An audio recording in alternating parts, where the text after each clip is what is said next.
Muy buenas tardes, bienvenidos a la sesión de hoy, la segunda de este curso de procedimiento administrativo.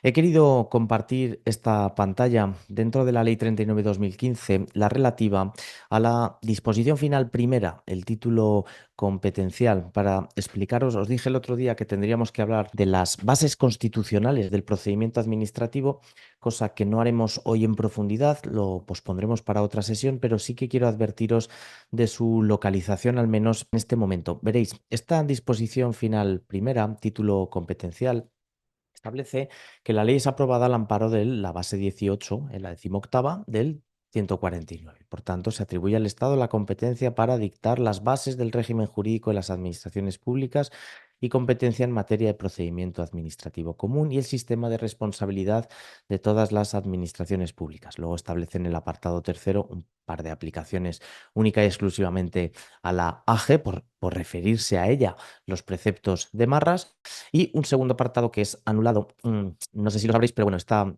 ley fue revisada por el Tribunal Constitucional en el año 2018. De hecho, la sentencia la tenéis aquí, referenciada, es la 55/2018. Esta se refería a las bases competenciales para aprobar a cuenta las modificaciones que se introducen en el título sexto, en el título de iniciativa legislativa, que se basaba justamente el título competencial en las bases 13 y 14, Hacienda y Economía. Bueno, lo podemos ver. Si queréis ver alguna vez el texto original previo a las anulaciones del Tribunal Constitucional, no tenéis nada más que pulsar aquí texto original y la propia norma va aquí a introducir la parte que ha sido expulsada. En este caso, veis, artículo 149, el 14 sobre Hacienda General y el 13 sobre bases y coordinación de la planificación general de la actividad económica. Como os decía, hay dos artículos fundamentales en la Constitución a efectos de entender las bases constitucionales del procedimiento administrativo. El primero es el artículo 105, un artículo que a nivel sistemático, veis, está situado en el título cuarto, que es el título dedicado al gobierno y a la administración. El artículo 105 nos informa de tres cuestiones, A, B, C. Es decir, una reserva de ley para estas tres cuestiones. La ley regulará la audiencia a los ciudadanos directamente o a través de las organizaciones y asociaciones reconocidas por ley en el procedimiento de elaboración de disposiciones administrativas que les afecten. No entra a diferenciar entre particulares y generales, todas ellas, por tanto, reserva de ley para el principio de audiencia y a la participación ciudadana. B, acceso de los ciudadanos a archivos y registros administrativos, salvo seguridad, defensa, delitos e intimidad. Y C, lo que ahora nos importa, el procedimiento a través del cual deben producirse los actos administrativos, garantizando cuando proceda la audiencia al interesado. Este artículo, por tanto, que instituye la reserva de ley en materia procedimental, es una reserva de ley de tipo material. Ya sabéis que la reserva de ley puede ser material o formal. Aquí, por razón de la materia, se establece una reserva de ley. Pues este artículo debe ponerse en conexión con el que nos aparece en la disposición final primera. Vamos a volver a la versión consolidada aquí en el apartado primero, el 149.1.18. Para el reparto de competencias, ya sabéis que tenemos un aparente sistema de doble lista, 148-149, que luego queda desmentido por todas las reglas de distribución, 150, transferencias, delegaciones, etcétera. Abro paréntesis, me remito aquí a las sesiones sobre organización territorial del Estado en las que se explica con todo detalle esto. Bueno, el 118 establece las bases del régimen jurídico de las administraciones públicas. Esto sería propio de la regulación de lo que hoy es la Ley 40/2015 y el procedimiento administrativo común, una competencia que no es básica, que no es de bases, porque no es bases, es una competencia plena, procedimiento administrativo común. Lo que pasa que es una competencia plena, digamos, asimétrica en cada comunidad autónoma porque introduce el matiz que la modula después de la coma, sin perjuicio de las especialidades derivadas de la organización propia de las comunidades autónomas, es decir, que las especialidades procedimentales en el ámbito territorial autonómico correspondiente van a ser especialidades dispuestas por las normas autonómicas, en cada caso. Por tanto, el régimen jurídico es una competencia de bases, pero el procedimiento administrativo es una competencia, digamos, plena, pero matizada por ese carácter de especialidades permitidas por el propio texto constitucional. No es exactamente lo mismo, ¿eh? Si veis después del punto y coma, aquí no tenemos mención a las bases del procedimiento administrativo común. Pero bueno, en cualquiera de los casos, esta disposición es importante. Ya sabéis, siempre os lo digo, cuando estudiéis una materia, las disposiciones finales de la ley son las que nos van a informar de los títulos competenciales en virtud de los cuales se dicta esa ley. Por tanto, disposición final de la ley, ya veis que empezamos ahora a analizar la norma por el final. Las comunidades autónomas, por tanto, pueden regular particularidades, pero realmente es allí donde va a estar el kit de la cuestión. Nosotros estamos viendo una ley de procedimiento administrativo común y luego en la práctica vamos a ver que van a ser las leyes sectoriales, los reglamentos de cada materia, los que van a disciplinar los procedimientos administrativos y lo que van a hacer fundamentalmente es coger el título cuarto de la ley 39/2015, este título que tenemos ahora en pantalla. ¿Y qué es lo que van a hacer? Fundamentalmente cambiarle el nombre a las cuestiones que se regulan aquí, donde por cierto ya está prácticamente todo inventado, ¿eh? Es verdad que la ley 39 no sigue un protocolo formal, sino que realmente está, digamos, ordenada de una manera manifiestamente mejorable, está relativamente dispersa en sus contenidos, porque hay preceptos dedicados al interesado. El interesado es una parte fundamental del procedimiento administrativo. Si no hay un interesado es que no habrá procedimiento, siempre tiene que haber uno. El interesado es una figura fundamental. Es necesario saber quiénes son, quiénes pueden ser, quiénes pueden llegar a ser, cómo se identifican y todo eso no lo tenemos regulado en el título cuarto. Ya sabéis que el régimen de los interesados aparece en el artículo 3 y siguientes, capítulo 1 del título 1, capacidad de obrar, artículo 4, concepto interesado, representación, registros electrónicos de apoderamientos, pluralidad de interesados, nuevos interesados, identificación y firma de los interesados, sistemas admitidos, uso de medios de identificación, asistencia en el uso de medios. ¿Veis? Artículos 3 a 12 fundamentalmente son una pieza fundamental. De hecho, el título no es de los interesados, sino de los interesados en el procedimiento. ¿Veis? Ahora entenderéis por qué digo que esta ley no ha dado en el clavo a la hora de regular el procedimiento administrativo, pero no solo me quedaría aquí, no hay mucho más. Todo lo relativo a la inactividad que ocurre si no se cumplen los plazos, que ocurre con esa obligación de resolver, está situado en los artículos, aquí los tenéis, 21 y siguientes, la obligación de resolver, el silencio administrativo, lo mismo fundamental a efectos de procedimiento.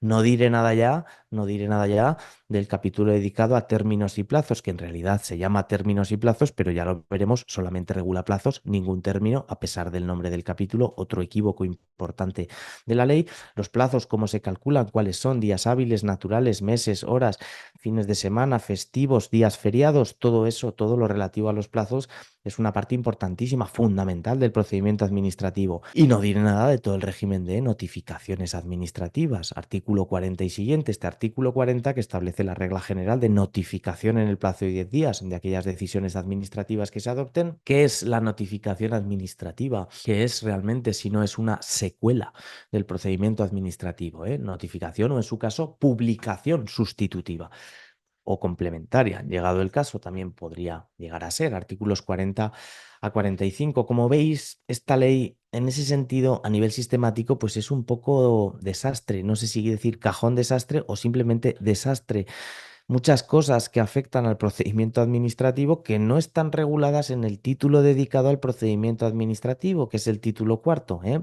Por eso podemos decir o dar la enhorabuena a los redactores de la ley, porque es verdad que perdieron una gran oportunidad, perdieron una ocasión dorada para regularlo de una manera más coherente, sistemática, ordenada. Como veis, hay muchísimas cuestiones que afectan al procedimiento administrativo que no están reguladas en el título dedicado al procedimiento administrativo, que es el cuarto, ¿eh? Por eso, enhorabuena pues al legislador. Ya vimos el otro día, y lo repetiremos hoy, que el procedimiento administrativo común no es un procedimiento administrativo común, nada más lejos de la realidad. En la práctica, el procedimiento o la regulación que de él se hace en esta ley es simplemente un marco formal, un marco dentro del cual pueden y deben echar mano los reguladores administrativos y políticos de los distintos procedimientos. Digo administrativos o políticos porque el regulador procedimental puede ser legislativo o reglamentario, puede ser poder político o puede ser una administración, puede ser una autoridad administrativa. Esa es la función que cumple la ley de procedimiento administrativo. Cuidado, con un matiz importante. Desde el año 2015, que no sucedía antes, pero desde el 2015, voy a ir al artículo 1, la potestad sancionadora de la administración y la responsabilidad patrimonial se incluyen como especialidades en el procedimiento común. En tiempo se regulaban en dos reales decretos del año 93, el REPEPOS, que era el Real Decreto 1398 del 93, que aprobaba el reglamento del procedimiento para el ejercicio de la potestad sancionadora, disposición derogada, y el reglamento de responsabilidad patrimonial también del año 93, el Real Decreto 429 de 26 de marzo. Estos dos reglamentos, el REPEPOS y el de la responsabilidad patrimonial, lo que hacían era desarrollar la Ley 3092 en estas materias, desarrollar con rango reglamentario estas dos cuestiones. ¿Qué ha hecho el legislador en el 2015? Pues una institución que se conoce como congelación del rango, el principio de congelación del rango, lo que tiene que ver con la reserva de ley en su vertiente formal. Ya sabéis que la reserva de ley puede ser material, determinadas materias se confían única y exclusivamente a la regulación por ley, pero hay otra reserva de ley que es la vertiente formal, que se relaciona con el principio de congelación del rango, en este caso con el pernicioso efecto añadido de que por el camino, ese camino ascendente del reglamento a la ley, pues se han perdido algunos detalles de importancia, digamos que se ha mermado la calidad.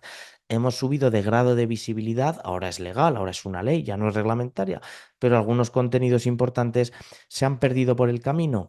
Digamos que enhorabuena otra vez al legislador, en virtud de este principio de congelación del rango, ahora ya no hay acceso reglamentario a la responsabilidad patrimonial ni tampoco a la potestad sancionadora, porque el objeto de la ley 39, artículo 1, explicado antes en el preámbulo de la misma norma, incluye, como veis, el sancionador. Es un camino ascendente del reglamento a la ley, pero que, insisto, por ese camino se han perdido algunos detalles importantes, ¿vale? Yo aquí ahora no puedo descender al detalle, me remito a las sesiones de responsabilidad patrimonial y de procedimiento administrativo sancionador, donde explicamos también con cierto detalle esa reserva de ley formal, esa congelación del rango y esa pérdida de contenidos válidos por el camino. Como digo, se ha subido la visibilidad, ahora se ve mucho más porque es un contenido de rango legal, faltaría más, pero se han perdido contenidos por el camino que va de los reglamentos de 1993 a las leyes de 2015, las leyes 39 y 40, ¿eh? Por eso digo que si acaso aquí otra enhorabuena, otro viva, no a España, sino al legislador estatal. Pero no acaba aquí la cosa, ¿eh? Hay muchos otros procedimientos que esta ley, de una manera más o menos justificada, vamos a decirlo así, vamos a ser benévolos en la tarde de hoy, se los ha quitado de encima y me quiero situar y os quiero situar a vosotros en la disposición adicional primera. Simplemente un pequeño comentario porque ya volveremos sobre este asunto largo y tendido, pero veis que no acaba la cosa en los procedimientos sancionatorios y de RPA. Vemos que hay muchos otros procedimientos que la propia ley se quita de encima, ¿eh? Pensad en procedimientos de contratación pública, que vamos, esos ni rozan la ley 39, es que ni la rozan, o los procedimientos tributarios que van de la mano de la Ley General Tributaria y sus reales decretos de desarrollo, los reglamentos del año 2005 y posteriores. Vamos a ver la disposición adicional primera. Todo lo que aquí aparece se sale de la Ley 39/2015. Los procedimientos administrativos regulados en leyes especiales por razón de la materia que no exijan alguno de los trámites previstos en esta ley o regulen trámites adicionales o distintos se regirán respecto a estos por lo que digan esas leyes, por lo dispuesto en dichas leyes especiales. Bien, el apartado segundo establece que las siguientes actuaciones y procedimientos se regirán por su normativa específica y supletoriamente, es decir, allí donde no llegue, por esta ley. Actuaciones y procedimientos de aplicación de tributos en materia tributaria aduanera, su revisión en vía administrativa, actuaciones y procedimientos de gestión, inspección, liquidación, recaudación, impugnación y revisión en materia de seguridad social y desempleo en el ámbito de lo social, actuaciones y procedimientos sancionadores en materia tributaria aduanera, orden social, tráfico, seguridad vial y extranjería, y actuaciones y procedimientos en materia de extranjería y asilo. Estas son unas cuantas, pero insisto, habría otras que realmente serían de interés, como por ejemplo la ley de contratos, cuyos procedimientos, insisto, es que ni rozan la ley 39 más allá de alguna remisión concreta a sus aspectos, pero los procedimientos contractuales en España beben de sus propias fuentes, te quiero decir. ¿Eh? Esto son procedimientos que la propia ley se quita de encima, se pone de perfil, dice, a mí no me vengas con historias, esto cada cual que aguante, cada palo que aguante su vela. Hay algunos que tienen una explicación más o menos justificada en el ámbito tributario por razón de la superespecialidad de la materia, ¿verdad? El caso más curioso sería el tráfico y la seguridad vial. En materia de tráfico, este balón es fuera, que hizo la ley 39, tiene una explicación. Y esa explicación que tiene os la voy a dar, porque además vosotros, además de opositores, la inmensa mayoría, por no decir la totalidad de vosotros, sois conductores. Estáis afectados de una u otra manera por el reglamento de circulación, tenéis permiso, etcétera. Bueno. ¿Por qué la ley se quita encima todo lo relativo a tráfico? Esto se explica en los temas de competencias municipales, todo lo que tiene que ver con tráfico, con la regulación de los usos de las vías urbanas, con la incidencia de la legislación sectorial de tráfico, las peculiaridades del procedimiento sancionador, que acaso sea la parte más deliciosa de la tarta. Lo que hizo la ley con la ley 39 con este balones fuera es poder remitir a la ley sectorial, en este caso a la ley de tráfico, todo lo relativo a los procedimientos administrativos sancionadores en materia de tráfico, que son tantísimos, son muy pesados para la administración, son muy latosos de articular, básicamente porque hay millones, son frecuentísimos, hay miles y miles y miles de procedimientos diariamente, son masivos. La cantidad de infracciones que los ciudadanos somos capaces de cometer cada día en materia de tráfico. Yo no, por supuesto, soy un conductor ejemplar, faltaría más, pero ¿acaso a alguno de vosotros alguna vez le hayan puesto una multa? Son procedimientos administrativos sancionadores, tráfico, en los cuales podemos ver que las garantías, las formalidades, los derechos de los ciudadanos históricamente han tendido inercialmente hacia abajo, han tendido a la baja. La legislación sectorial se ha expresado en unos términos de reducción de esas garantías, porque, claro, cuantas más garantías tienes, pues más pasto para recurrir, más pasto para los legalitas, legalion, recurre tu multa, no pagues multas.com, de vuelta conductor, empresas todas ellas pues que han hecho, digamos, su agosto, ¿verdad? Han hecho su particular agosto recurriendo multas de tráfico, aprovechando aquellos resquicios que ofrecía la normativa procedimental y que se sintetizan fundamentalmente en el principio de audiencia, que es el más importante de todos, en el todopoderoso principio de audiencia. Todas estas empresas, despachos de abogados y demás, se han instruccionado a sí mismas de una manera un tanto autodidacta, se han autoformado, se han autoinstruido para darle la vuelta a la administración. De hecho, una de ellas se llama De Vuelta Conductor. Le buscan la vuelta a la administración para poder encontrar esas fallas procedimentales y entonces poder desactivar esas sanciones, que a veces son de 60 euros, pero claro, a puro expedientes, pues al final ganan dinero a volumen, me refiero. No es un traje a medida, estos son trabajos a volumen, a miles. Y claro, ¿qué es lo que ha pasado en la legislación? Que no ha sido insensible a esta realidad. La respuesta legislativa ha sido evidente. ¿Cuál ha sido la respuesta legislativa a este panorama empresarial de recurso y tal? Bueno, la respuesta ha sido el endurecimiento de la normativa y ese endurecimiento solo ha sido posible por la vía de la salida de la ley 39. La ley dice, mira, yo ya no me aplico, ahora se aplica tráfico, una ley que es más estricta y que va a poner más cortapisas a la hora de defenderse.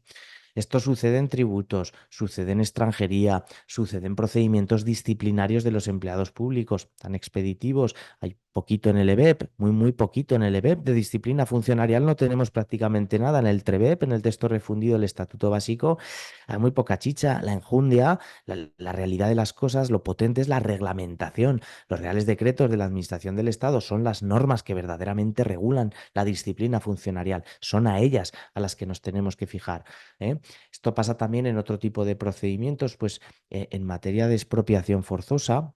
Os he compartido alguna vez esta ley en las materias, la ley del año 54 todavía vigente, desarrollada por el reglamento del 57, por el reglamento de 3 años después. En materia de expropiación forzosa hay un procedimiento administrativo muy específico que no está en la ley 39. ¿Cuál es el procedimiento tan específico? Que la administración ataque el sacrosanto derecho de propiedad. Digo sacrosanto mientras me sujeto la tripa para no reírme. Bueno, pues esto se regula en la ley de expropiación forzosa y en el reglamento del 57, como digo, un decreto mejorable, santo y benéfico, venerable, eso sí, por su antigüedad, decrépito en algunas cuestiones, pero bueno, tan válido en tantas otras. Siempre me oís hablar de lo bendita que fue la ley de expropiación forzosa, que fue una ley muy importante en aquella época. La España oscura de los años 50 fue una ley miliar, porque supuso un jalón histórico importante en la cronología jurídica española, de la mano de don José Luis Villar Palasí y de don Eduardo García de Enterría, Estos estudiosos, por aquel entonces letrados del Consejo de Estado, luego catedráticos de Derecho Administrativo y maestro de tantos de nuestros maestros, estos le colaron un gol al franquismo, un gol de carácter liberal, de respeto por las libertades individuales y de protección del derecho de propiedad. Todo ello, como digo, además en una época que no era históricamente propicia para alumbrar esta ley. Pues es un procedimiento específico, se sale de la ley 39. Si quiero saber cómo se articula en España el abatimiento jurídico del derecho a la propiedad por parte de una administración por causa de utilidad pública e interés social, tengo que acudir a esta ley. ¿Eh? Pues eso, tributos, extranjería, tráfico, seguridad social, expropiación forzosa.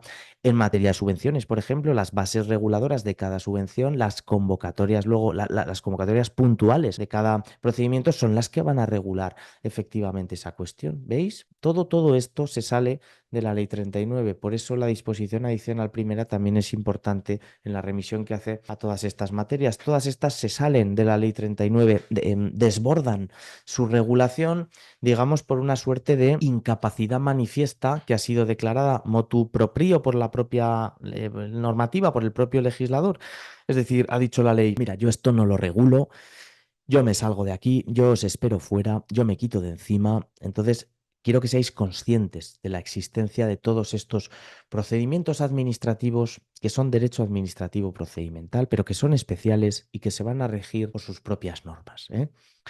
¿Cómo quiere la ley que sea el procedimiento administrativo que se regule en el título cuarto? Bueno, veremos que se somete a una serie de principios que luego inspiran a todos los demás. Quiere que sea un procedimiento simple, quiere que sea un procedimiento contradictorio, el principio contradictorio, es decir, que haya una contraparte que se pueda defender, que exista, que se entable un canal de comunicación, de debate privilegiado entre el ciudadano y la administración en situaciones normales o de conflicto, pero que haya contradicción, que la administración lo impulse de oficio, es decir, que no tenga que estar el ciudadano constantemente detrás impetrando la acción de la administración. Quiere que sea ágil, que sea rápido, de ahí el principio de celeridad. Quiere que sea muchas cosas, quiere que sea transparente, aunque aquí tenemos un pequeño problema práctico, porque por un lado queremos que el procedimiento administrativo sea transparente, y esto está bien, pero por otro lado queremos que se respeten los datos personales y claro, aquí ya hemos pincha hueso. Tenemos que ser transparentes, pero a su vez tenemos que respetar los datos personales de aquellos que figuran como interesados en un procedimiento. Pues veréis, esto es un dilema prácticamente insoluble, es un problemón difícil de resolver. De hecho, hay algunos ensayos relativamente recientes sobre esta materia. Hay un libro de Oriol Mir, un libro que por supuesto no vais a leer, pero que reflexiona sobre esta dualidad. La ley, por una parte, me exige transparencia, pero a la vez hay condicionantes derivados de ese necesario respeto a la privacidad que tiene que ser observado. Claro, las reglas, si analizamos el juego combinado de la ley 39 con la legislación de transparencia y la legislación de protección de datos, veremos un batiburrillo en el cual veremos que las reglas no acaban de estar bien diseñadas. Vamos a dejarlo ahí, ¿eh? Podemos citar el artículo 13, solo por daros un pequeño aperitivo. Derechos de las personas, aquí lo tenéis, boyante y soberbio. Acceso a la información pública, archivos y registros, de acuerdo con lo previsto en la Ley de Transparencia, la estatal, la del 2013. Pero claro, aquí vemos este derecho, pero no estoy viendo la legislación de protección de datos, el Reglamento Europeo del 2016, la Ley Orgánica del 2018 en España, protección de datos y garantía de derechos digitales. Hay una ley de transparencia que a su vez me remite genéricamente a la Ley Orgánica de Protección de Datos. No es fácil siempre en la práctica administrativa operar en el caso concreto entre los derechos de las personas, derechos de interesados y el respeto por la privacidad. Yo ahora no puedo detenerme en eso, simplemente me limito a sensibilizaros de la contradicción, del dilema muchas veces insoluble que supone el derecho a la transparencia y el derecho a la privacidad, a la protección de datos. Me limito pues a sensibilizaros de la oposición sustantiva que existe entre estos dos principios y que si analizamos la norma, pues podremos ver que está resuelto, digamos, de una manera mejorable, tanto en la ley de transparencia como en la ley de protección de datos, ¿vale? Habría muchos más principios que los veremos en su momento a nivel de procedimiento, el principio de participación, conforme al cual interviene quien tiene que intervenir, teoría de los derechos subjetivos, de los intereses legítimos, interesados necesarios, eventuales, cualificados, no cualificados, es decir, que quien intervenga en el procedimiento administrativo sea un interesado, es decir, un usuario cualificado y no cualquiera que pasaba por allí saludando, ¿eh? Esto es la idea de la participación, que participe, que intervenga quien tiene que participar.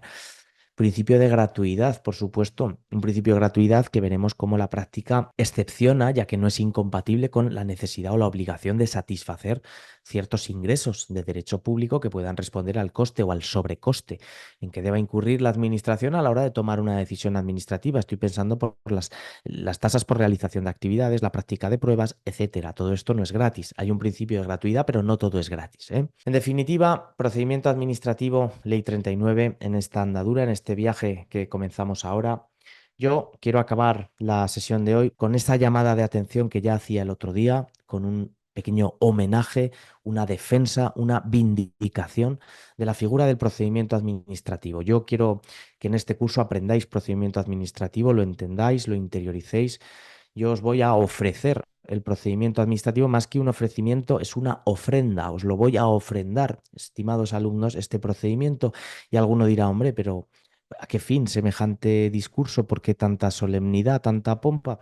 Bueno, ¿acaso alguno no pueda llegar a entender bien ahora mismo, o en los justos términos en los que yo estoy con cierto modo irónico haciendo esta introducción, no pueda entender bien a lo mejor esta defensa cerrada del procedimiento administrativo? Y si así fuese el caso, estaríais en vuestro legítimo derecho a la suspicacia, a la duda, a la discrepancia incluso conmigo. No tenéis por qué estar de acuerdo, pero el motivo por el que lo hago es porque quiero que entendáis y que lo hagáis desde ya, desde el principio, que el procedimiento administrativo importa. El procedimiento administrativo pesa e importa. Y voy a utilizar una tautología, voy a decir que importa porque es importante. Ya perdonaréis, es una tautología, es un argumento circular. Importa porque es importante. Mi defensa es cerrada, mi defensa es contundente, porque también he visto en los últimos años, al menos en la experiencia española, que también son muy enérgicas las voces críticas con el procedimiento administrativo. Lo hablábamos el otro día. Preguntad a cualquier ciudadano hastiado, harto, hastiado en sus relaciones con la administración. Preguntadle y lo que hará es una encendida crítica del sistema en su conjunto. Criticará un procedimiento cuya sustancia conceptual y técnica a lo mejor no conoce, cuyo propósito a lo mejor no entiende. Criticará a la administración, al funcionario que tramita. Es decir, muchas veces el ciudadano lo que hace es encender el ventilador y lo que salga, coger la Thompson, ese famoso subfusil de las películas gangsteriles americanas de los años 20, la época de la ley seca, Al Capone y compañía, bueno, pues coger la Thompson y disparar a lo que caiga. Pues esa encendida crítica que hace el ciudadano a pie, y que los que trabajamos en la administración, pues la vemos a diario, muchas veces fundada, otras veces no, esa crítica puede ser e incluso debe ser contrarrestada con argumentos jurídicos razonables, con honestidad, pero con defensa, donde se trate de explicar por qué es importante el procedimiento. Y insisto, porque el ciudadano de a pie, muchas veces, yo lo veo en la administración, no entiende el concepto de procedimiento administrativo. Muchas veces no lo entienden los opositores, pues imaginaos el ciudadano de a pie que no se dedica a esto, que es de todo menos un burócrata. Tiene su negocio, tiene su empleo y oye, tiene que ir a presentar el papelico y a mí no me cuentes películas. Entonces, el ciudadano lo ve como algo, pues eso, farragoso, latoso, incluso odioso, como una pila infame de documentación amontonada, cobijada en esa carpeta roja, mal sujetada con una cuerda, con un lazo. Entonces lo ve como algo muy lejano, administrativo, farragoso, burocrático, algo oficinístico. No sé si existe el término, pero me lo compráis, por favor. Y a todo esto el ciudadano le va a sumar sus propias experiencias personales, sus propias experiencias sensoriales, tantas veces feas y desagradables. Nos ha tocado a todos vivir alguna. Ya sabéis que una persona puede perdonar lo que le dices, pero la persona rara vez perdona cómo le hiciste sentir. Entonces, eso también enciende el elemento humano, el elemento experiencial y se mezcla una combinación explosiva de todo lo que ha pasado. Oye, este papel no es, ya se lo dije por teléfono, tráigame otro este documento, es que tiene que venir a firmar en persona a su casero porque esto no nos vale, una copia auténtica, ahora pedimos otra cosa y luego tendrá que ir a la Plaza del Pilar pero a la otra punta y luego todavía allí.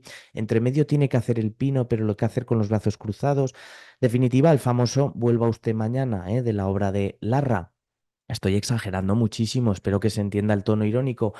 Estoy exagerando, pero esto es el vuelva usted mañana. No sé si conocéis a Larra, ya no sé en el colegio si hacen estudiar literatura, en tiempos estudiábamos alguna cosa, la España procelosa del siglo XIX, pues Larra fue un literario, un escritor español, madrileño, de primer tercio del XIX, que cultivó un género que fue el romanticismo. Fue una de las cimas más altas del romanticismo y además impulsor de un género que a mí me gusta mucho, que es el ensayo. El ensayo es lo que más me gusta. Bueno, pues el vuelva usted mañana es lo que se puede vivir en la administración y lo que representa el hartazgo de muchas personas. Pues bien, el procedimiento administrativo importa porque además de todo eso, además de papel, como veíamos el otro día, es una gigantesca garantía jurídica para el ciudadano, para el mismo ciudadano que protesta y que no lo entiende muchas veces con razón, porque es lo que va a permitir al ciudadano conocer lo que hace la administración, ser conocedor de la trazabilidad de la decisión que ha tomado la administración y que te puede afectar de manera muy diversa y muy negativa, cuando te sanciona, cuando no te autoriza, cuando te revoca el autorizado, cuando te expropia, cuando te deniega,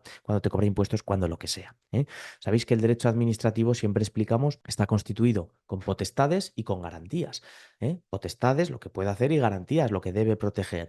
Ese ADN autoritario del derecho administrativo español, de regulación obligatoria, vinculante, de ordenación manu militar y del proceso de conformación social, de ordeno y mando, ese poder reglamentador desplegado en el ejercicio de potestades, todo ese poder se ve contrapesado por una serie de derechos, principios y garantías de las que dispone el ciudadano a la hora de sufrir sobre su esfera jurídica esas decisiones que le afectan. Sería una teoría de controles, de pesos, de contrapesos.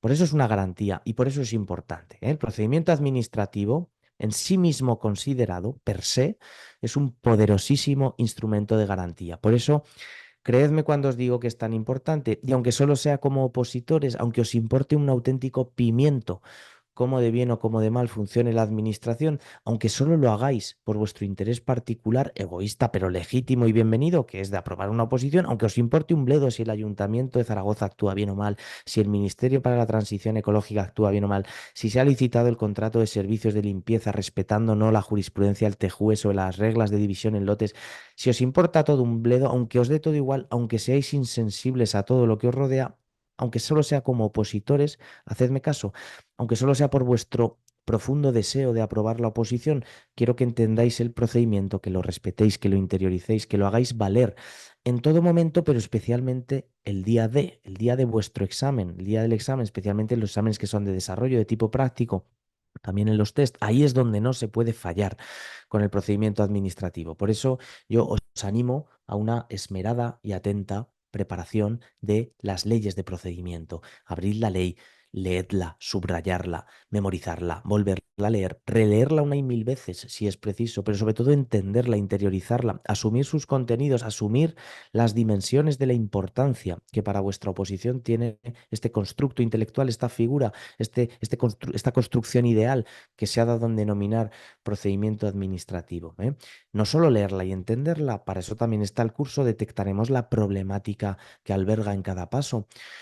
¿Cuáles son los puntos más conflictivos? ¿Qué asuntos pasan más por la mesa de los tribunales? ¿Sobre qué asuntos se pronuncian y, en su caso, en qué sentido se ventilan las discrepancias judiciales en el foro? Porque en una oposición lo que tenemos muy claro y lo que tenéis que saber es que igual hay cosas que nunca os preguntan en un examen. Básicamente esto es fácil de saber porque no nos lo pueden preguntar todo.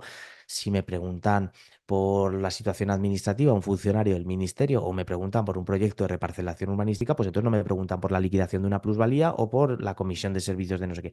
Eso es evidente. Van a venir a por mí, pero no pueden venir a por mí con todas las materias del programa. El tribunal va a elegir, el tribunal es soberano y va a elegir cómo os mete la mano. Lo harán con una, con dos, con cuatro materias, pero nunca con todas. Pues bien, igual que hay cosas que nunca preguntan o que nunca os preguntarán por descarte, el procedimiento administrativo se va a utilizar siempre y en todo caso. Lo que sabemos es que el examen, siempre que sea de desarrollo tipo práctico, en alguna medida los teórico-prácticos también, siempre habrá algo de procedimiento administrativo y esto me consentiréis que lo diga con todas las letras, no se me puede discutir. Habrá procedimiento administrativo más o menos intenso, en todo o en parte, general o sectorial, amplio o puntualmente citado, pero algo cae, algo os va a caer, porque el procedimiento administrativo es el ABC del quehacer, del funcionar público administrativo. Recordad siempre los tres conceptos básicos de la actividad administrativa: potestad, acto y procedimiento. Con estos tres institutos construimos toda una disciplina. Esa ciencia administrativa aplicada, proyectada sobre el quehacer de la administración y por consiguiente es la parte mollar, la parte basilar, de base, de núcleo esencial del derecho administrativo. Os lo van a preguntar, así que os conviene que lo entendáis, que os molestéis con el procedimiento.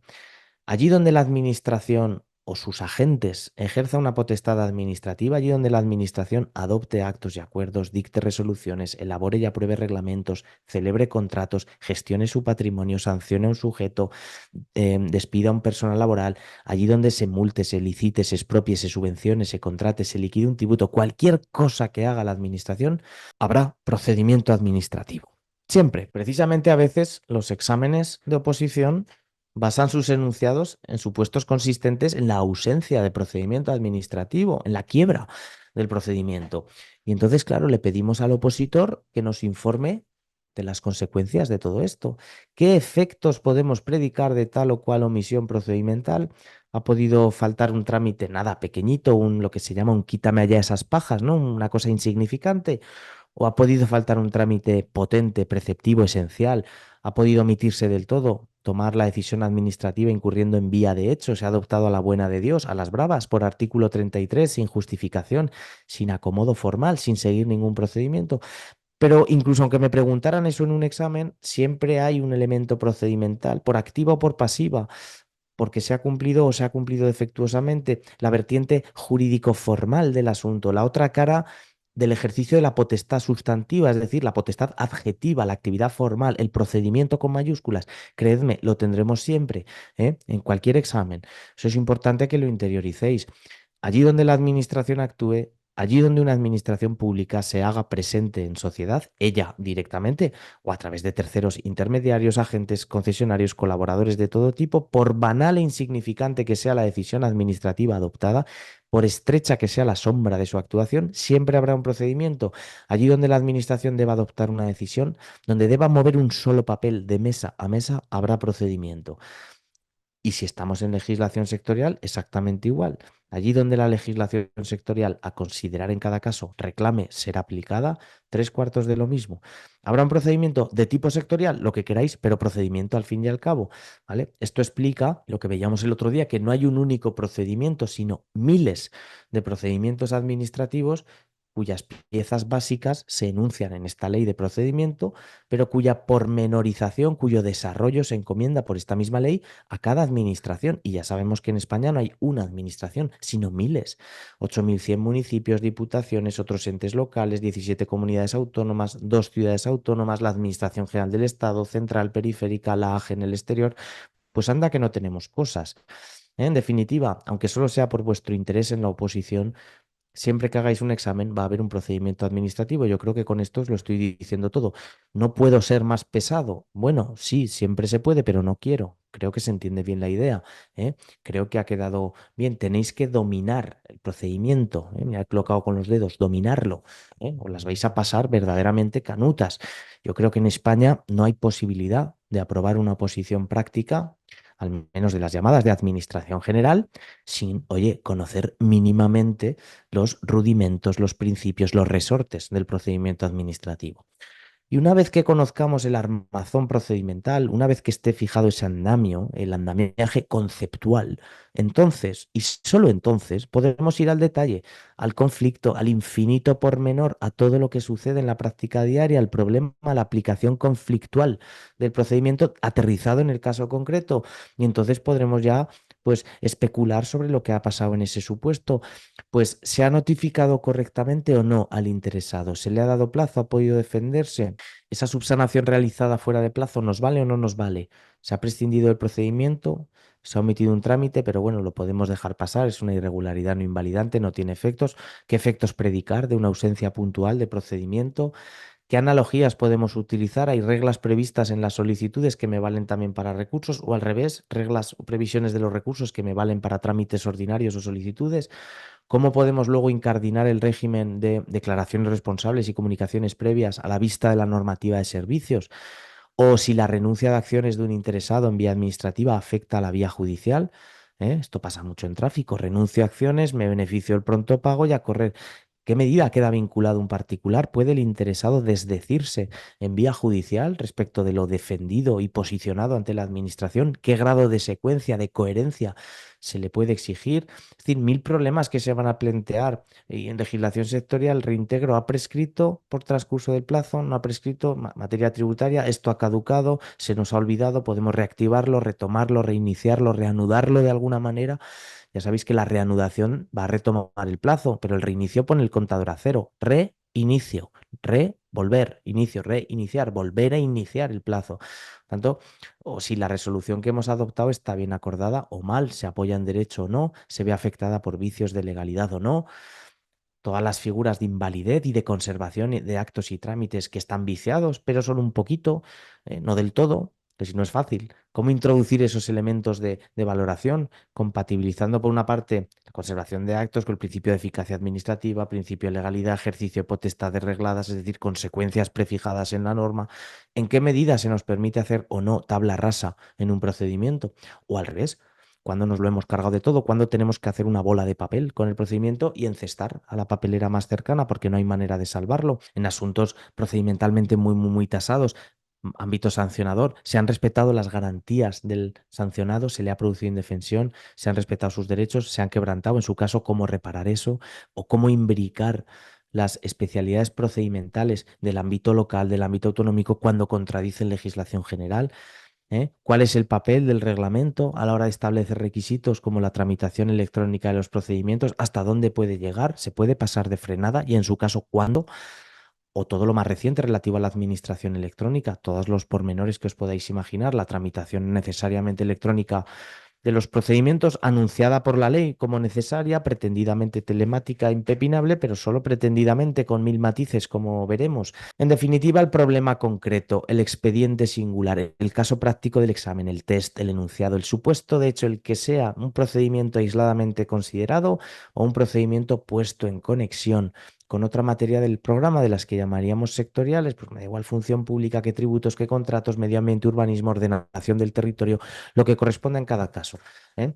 Por tanto, insisto en la importancia del procedimiento administrativo. Si ya no como ciudadanos o como funcionarios los que os desplegáis como interinos y temporales en distinta denominación, como opositores, porque el día del examen se os va a exigir un conocimiento teórico y práctico del procedimiento administrativo y a ese objetivo, en el fondo, es a lo que sirve este curso. Bueno, pues lo vamos a dejar aquí. En las siguientes sesiones nos meteremos a abordar el estudio sistemático de la Ley 39/2015 y toda la normativa que la puede llegar a rodear desde el punto de vista general y también sectorial. ¿De acuerdo?